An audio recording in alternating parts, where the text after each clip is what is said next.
नमस्कार, माझं नाव दित्यासागर बाठिया आहे. आज मी तुम्हाला एक नाट्यछटा म्हणून दाखवणार आहे. ती नाट्यछटाचं नाव आहे ऊन ऊन खिचडी. ऊन ऊन खिचडी साजूक तूप, वेगळं राहायचं भारीच सुख. एक नाही दोन नाही माणसं 12, एक नाही दोन नाही माणसं 12. घर कसलं मेलं बाजारच सारा.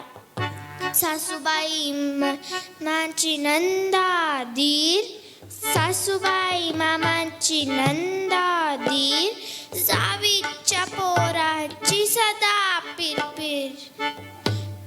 पाहुणे राहुणे सोर निवार, पाहुणे राहुणे सोर निवार, रांधावाडा जीव बेजार. 10 मध्ये दिलं ही बाबांची चूक, 10 मध्ये दिलं ही बाबांची चूक, आणि वेगळं राहायचं भारीच सुख. सगळेजण म्हणतात, सगळेजण म्हणतात तू भाग्याची फार. भरलो गोकुळ तुझा संसार, जगाला काय माहीत चुकते माझं, जगाला काय माहीत चुकते माझं. इच्छाचं मरण आणि कामाचं ओझं, मला काय आणलं की ते साऱ्यांनाच हवं, मला काय आणलं की ते साऱ्यांनाच हवं. आता ह्यांच्या परारात ते बरं कसं व्हावं. नटण्या मुरडण्याची फिटेना भूक, नटण्या मुरडण्याची फिटेना भूक, आणि वेगळं राहायचं भारीच सुख. सगळेजण म्हणतात, सगळेजण म्हणतात तुझं सासर मोठं प्रेमळ, सासर मोठं प्रेमळ, सासर मोठं प्रेमळ.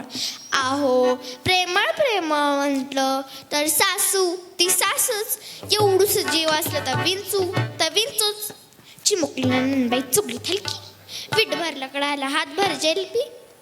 बाबांची माया काय मामांची नाही येते. अहो पाणी तापवलं तर साय का धरती. भैनन जाऊ यदांतरच खूप, भैनन जाऊ यदांतरच खूप, आणि वेगळं राहायचं भारीच सुख. दोघांचा संसार सदा दिवाळी दसरा, दोघात तिसरा आमच्या डोळ्यात कचरा. दोघांनीच राहायचं छान छान लिहायचं, गुलू गुलू बोलायचं, दूर दूर फिरायचं. आठवड्याला सिनेमा महिन्याला साडी, आठवड्याला सिनेमा महिन्याला साडी, फिटतील साऱ्या बाया आवडी निवडी. दोघांचं स्वयंपाक तरी काय, दोघांचं स्वयंपाक तरी काय, पापड मेतकुटन दह्याची साय, त्यावर लोंकड साजूक तूप, त्यावर लोंकड साजूक तूप, वेगळं राहायचं भारीच सुख. रडले पडले न्या बोला धरला, रडले पडले न्या बोला धरला, तेव्हा कुठे आणि वेगळा संसार मांडला. रडले पडले न्या बोला धरला, तेव्हा कुठे आणि वेगळा संसार मांडला. पण मेलं ह्यांचं काय कळतच नाही, पण मेलं ह्यांचं काय कळतच नाही. असा महिन्याचा पगार असा पुरतच नाही. चहा आहे तर साखर नाही, तांदूळ आहे तर गहू नाही. कसल्या हौशीनी कसल्या आवडी, 12 महिन्याला एकच साडी. आज नाही उरलं ते कालचं रूप, आज नाही उरलं ते कालचं रूप, आणि वेगळं राहायचं कळायला लागले सुख. ह्यांची वागण्याची तरच नवी, असं घोटभर पाणी त्याला पण बायकोच हवी. बाळ रडलं तर ते घ्यायचं नाही, असं 2 मिनिटं तरी बघायचं नाही.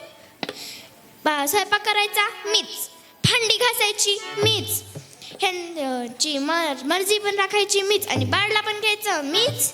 जीवाच्या पलीकडे काम झालं खूप, आणि वेगळं राहायचं कळायला लागलंय सुख. सासूबाई ओरडायच्या पण तरी बऱ्याच होत्या, निदान सकाळचं स्वयंपाक तरी करत होत्या.